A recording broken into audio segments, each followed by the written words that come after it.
Kanchipuram వకుడా silk నాణ్యత మా ప్రాధాన్యత. మదీనాగూడ, మియాపూర్, హైదరాబాద్ లో త్వరలో శుభారంభం. ఇవాళ తీన్మార్ మల్లన్న సర్వేను వ్యతిరేకించిందంటే నేను ఒకే ఒక్క కారణం అని చేరేటప్పుడు కూడా చెప్పినా, మా తలలను లెక్క పెడతా అంటుండు, క్యాస్ట్ సెన్సస్ చేస్తా ఉంటుండు, మాకు 42% రిజర్వేషన్ ఇస్తా అంటుండు రాహుల్ గాంధీ గారు అని చేరినాం. ఆయన ఆలోచన మేరకు, రేవంత్ రెడ్డి గారు పిలుపు మేరకు కాదు కదా నేను చేరింది, ఆయన ఆలోచన మేరకు చేరినాం.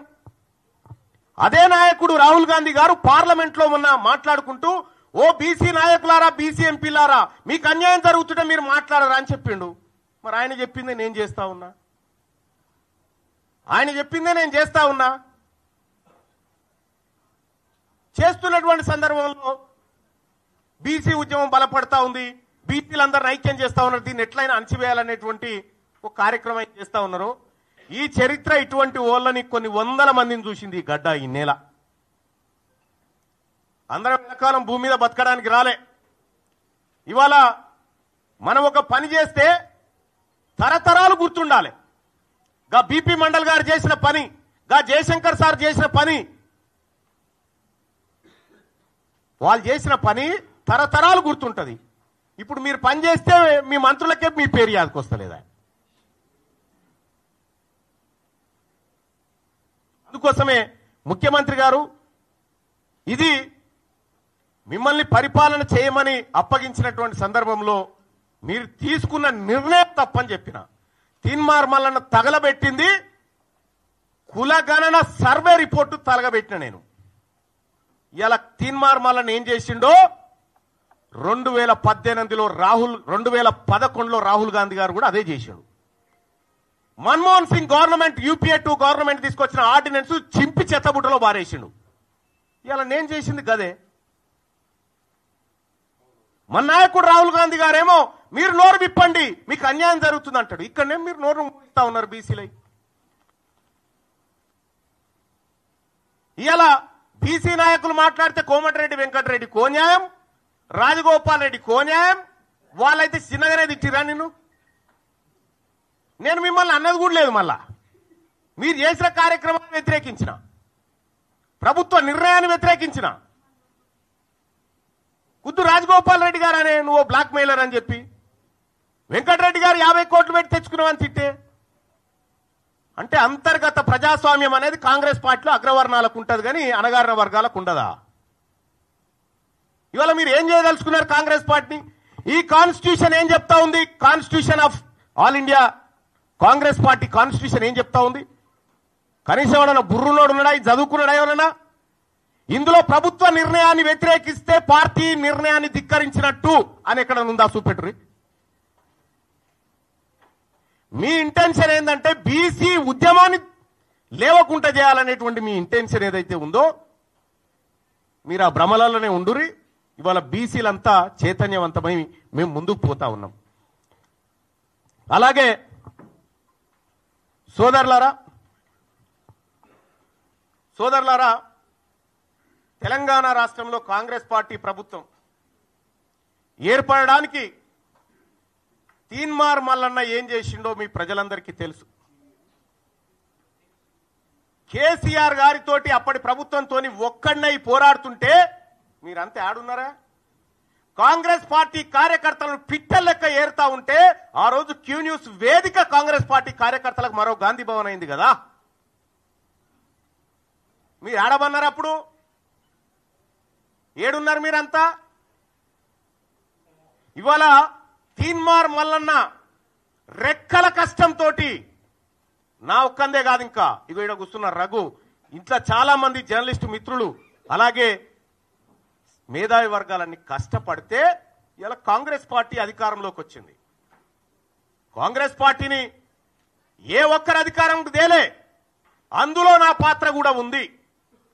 నేను 45 నియోజకవర్గాల్లో తిరిగి క్యాంపెయిన్ చేస్తే 42 నియోజకవర్గాల్లో కాంగ్రెస్ పార్టీ గెలిచింది.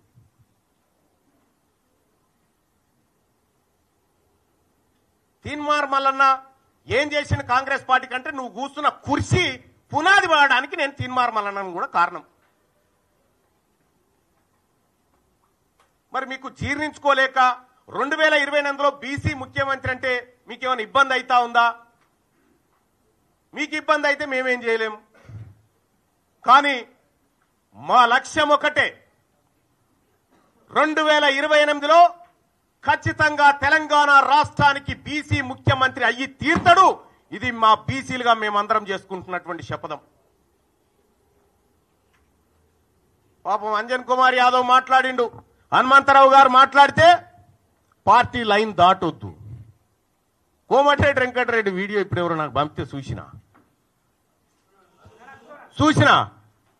ఏమంటాడే, చెత్తబుట్టల వారేసిన వాళ్ళ షోకాజ్ నోటీసు నాకు ఇస్తారా అని చెప్పని అంటా ఉన్నాడు. నేను చెప్తా ఉన్నా, మీ షోకాజ్ నోటీసులకు నేను రిప్లై ఇచ్చేంత, లేకపోతే మీ సస్పెన్షన్లకు భయపడేంత పిరికి రక్తంతో పుట్టలే. నేను బీసీ ఓడిగా గర్జించే బిడగా పుట్టినా. ఇక్కడ మీ పిల్లిగాండ్రింపులకి ఇక్కడ భయపడేటోడు ఎవడు లేడు.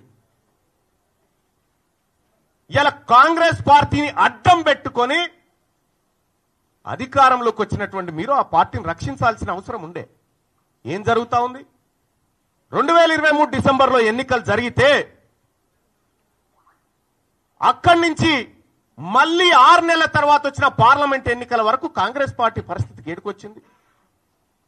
15 నెలల ఏ కాంగ్రెస్ పార్టీ కార్యకర్తలన్నా కనీసం సంతోషంగా ఉన్నాడా? ఇలా ఎస్, నేను చెప్తా ఉన్నా, నా గెలుపు కోసం, రాహుల్ గాంధీ గారి ఆశయం కోసం పనిచేసినటువంటి కాంగ్రెస్ పార్టీ కార్యకర్తలారా, మీ అందరికీ ఎప్పటికీ రుణపడి ఉంటా. ఇవాళ మీరు కార్యకర్తలను విస్మరిస్తిరి, పదవులు రాగానే మీరు పంచక తింటిరి. ఇంకా ఎంత దుర్మార్గం అంటే, కార్పొరేషన్ పదవుల లిస్ట్ వేసిరు. ఆ కార్పొరేషన్ పదవుల లిస్టులో మీరు 30-33 వేస్తే అన్న జగ్గారెడ్డి గారి సతీమణికి ఒక కార్పొరేషన్ ఇచ్చిరు. అందులో ఏం రాసిరు ఎక్కేనా? ఆమె పేరు ఏదో గౌడ్ అని రాసిరు, నిర్మలా గౌడ్ అని రాసిరు. ఎట్లిచ్చినట్టు గౌడ్ల కోటాలు ఇచ్చినట. ఇంకొక ఆమె నల్గొండ జిల్లా యాదాద్రి శోభారాణి గారు ఏమో, ఆమె రెడ్డి సామాజిక వర్గం, ఆమెకెట్టించి కురుమ సామాజిక వర్గంలో ఇచ్చిరట. అంటే మీరు పదవులు పంచుకొని 10 ఏళ్ల పాటు అధికారానికి దూరంగా ఉండి అహర్నిశలు కొట్లాడిన కాంగ్రెస్ పార్టీ కార్యకర్తలు కనీసం గుర్తించకుండా మీరు పప్పు బెల్లాల లెక్క పంచుకొని పోతా ఉంటే ఆ పార్టీ కోసం కష్టపడ్డటువంటి కాంగ్రెస్ పార్టీ కార్యకర్తలు ఎటుపోవాలా? ఏం కావాలా? అందుకోసమే ఒక్క కాంగ్రెస్ పార్టీ కాదు, అన్ని పార్టీల్లో ఉన్నటువంటి బీసీ బిడ్డలకు వాళ్ళకు అన్యాయం జరిగితే మేము మాట్లాడతాం, వాళ్ళ తరపున పోరాడతాం. ఇక రెండో విషయం, ముఖ్యమంత్రి గారు 6 నెలల కాలం అసెంబ్లీకి పార్లమెంటుకు,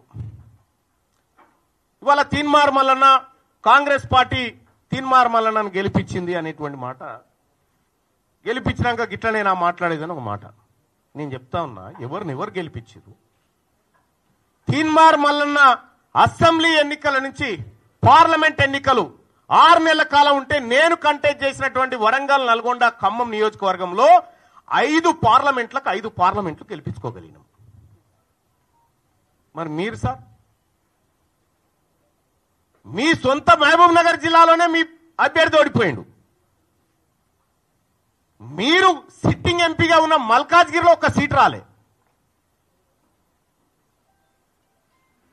ఇవాళ మీరు కరెక్ట్ గా పనిచేసినంటే 6 నెలల పాటు కరెక్ట్ గా కాంగ్రెస్ పార్టీ విధానాల కోసం పనిచేసినంటే ఆ 8 సీట్లు కూడా కాంగ్రెస్ పార్టీకి వస్తే ఇలా నరేంద్ర మోడీ ప్రభుత్వమే లేదు కేంద్రంలో. పరోక్షంగా మీరు సహకరించుకుంటా ఇవాళ కాంగ్రెస్ పార్టీని ఖతం చేసేటువంటి ఉద్దేశంతో మీరు ముందుకు పోతా ఉన్నారు. మీరు పొండి, మీ విధానాలు కూడా అర్థమవుతా ఉన్నాయి. నిన్నగాక మొన్న కాంగ్రెస్ పార్టీ ఎమ్మెల్సీ అభ్యర్థి నరేందర్ రెడ్డి గారు ఆయన ఎన్నికల ప్రచారానికి పోయి ఈయన గెలిచినా గెలవకపోయినా ఒకటే అని చెప్పి, ఈయన గెలిచినా గెలవకపోయినా ఒకటే అని చెప్పే, మరి నరేంద్ర మోడీ గారు బొమ్మ పెట్టుకున్నటువంటి బీజేపీ అభ్యర్థి ఆడ గెలుస్తా ఉన్నాడు. ఇంకో టీచర్ ఎమ్మెల్సీ ఎన్నికల్లో భారతీయ జనతా పార్టీ ఒక బీసీ బిడ్డకు టికెట్ ఇచ్చి ఫస్ట్ ప్రియారిటీలో టీచర్ ఎమ్మెల్సీ గెలిచి ఆ ఇంపాక్ట్ తోటి పట్టభద్రుల ఎమ్మెల్సీ ఎన్నికలు కూడా గెలుస్తా ఉంది. మీరు జిల్లాలు మొత్తం ఈ మెదకు, ఆదిలాబాద్, నిజామాబాద్, కరీంనగర్ పిట్ట తిరిగి నడుదిరిగి ఎమ్మెల్సీ ఎన్నికలు. ఏంది ఫలితం ఇవాళ? ఎందుకు తారుమారైతా ఉంది? ఇవాళ ఏడాది లోపలనే కాంగ్రెస్ పార్టీ పైన, ప్రభుత్వం పైన ఇంత వ్యతిరేకత ఎందుకు వస్తా ఉంది? ఆత్మ పరిశీలన చేసుకోవాలి కదా. ఇది మీరు చేసుకోకుండా ముఖం బాగలేక అద్దం బాల కొట్టుకున్నట్టుగా తీన్మార్ మల్లన్న సస్పెండ్ చేయడం ద్వారా మొత్తం బీసీ ఉద్యమం ఆగిపోతుందని, మొత్తం వ్యవస్థ అంతా కుప్పగూలుతుందని. నేను ఒక్కనై కొట్లాడినప్పుడు ఒక బలమైన శక్తిగా కేసీఆర్ ఉన్న కాలంలో కొట్లాడిన, మీరు లేరప్పుడు. వాళ్ళతోని కొట్లాడి గీడికొచ్చిన. ఆయన మేమే గెలిపించినాడు. నన్ను గెలిపించిన మహబూబ్ నగర్ లో వంశీచంద్ర రెడ్డిని ఎందుకు గెలిపియలే? వంశీచంద్ర రెడ్డిని ఓడగొట్టింది మీరు గారా? ఇవాళ వంశీచంద్ర రెడ్డి సిడబ్ల్యూసీ మెంబర్ గా ఉన్నాడు. ఇక్కడ వ్యవహారాన్ని ప్రతిదీ అధిష్టానానికి చేరవేస్తాడని కుట్రబన్ని ఓడగొట్టి నీ మనిషి చామల కిరణ్ కుమార్ రెడ్డిని పెట్టింది కరెక్ట్ కాదా? ఆడా మీ వల్ల కాంగ్రెస్ పార్టీకి మంచి జరిగితే ఓకే, కానీ మంచి జరిగే పరిస్థితి కనిపిస్తలేదు మీ నిర్ణయాల వల్ల. ఇవాళ నా మాట ఎవరు ఇంటలేరు కాంగ్రెస్ పార్టీలని అలిగిపోతా ఉన్నావట. నువ్వు అలిగిపో, అలుగులో దుంకు. కానీ ఒక మాట చెప్తా ఉన్నా ముఖ్యమంత్రి గారు, ఈ కులగణన విషయంలో కానీ నా సర్వే, నా కథ అది పక్కకు పెట్టండి, ఏది నా సస్పెన్షన్.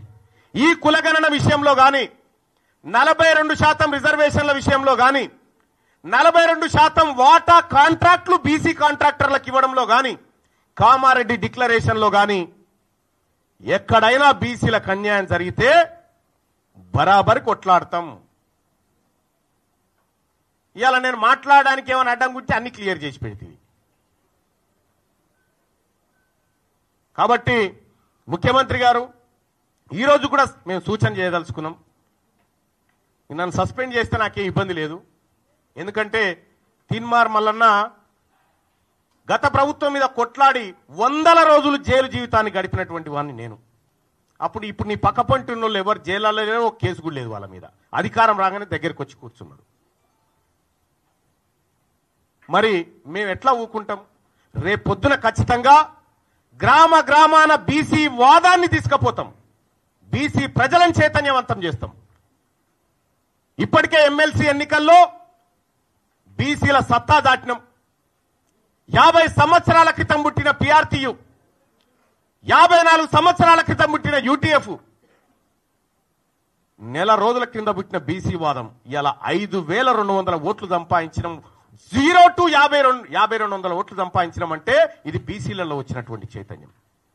ఇలా మా సోదరుడు ప్రసన్న హరికృష్ణ ఇలా మీ గెలిచేటోళ్ళని వెనక గుంజి కూర్చుండబెట్టాను. మీతో సమానంగా పోటీ పడతా ఉన్నాడు. 125 ఏళ్ల కాంగ్రెస్ పార్టీ చరిత్ర, 45 ఏళ్ల బీజేపీ చరిత్రకు ఒక బీసీ బిడ్డ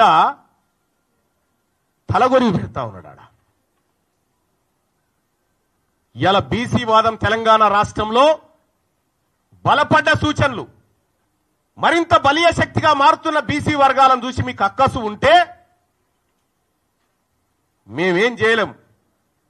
కానీ ఒకటైతే సత్యం, మేమింకా మీ మోచేతి నీళ్లు తాగి బ్రతికే పరిస్థితిలో లేము, ఉండం కూడా. రేపటి నుంచి బీసీలకు దక్కిన వాటా ఎంత, దక్కుతున్నదెంత, మా భూములు ఎన్నిపోతా ఉన్నాయి, మాకిచ్చిన సంపద ఎంత, మా ఉద్యోగాలెంత, మీ ఈడబ్ల్యూఎస్ కోటా ద్వారా 25,000 ఉద్యోగాలు దొంగతనంగా ఎత్తుకపోయిన లెక్కలు ప్రతిదీ బయట పెడతాం.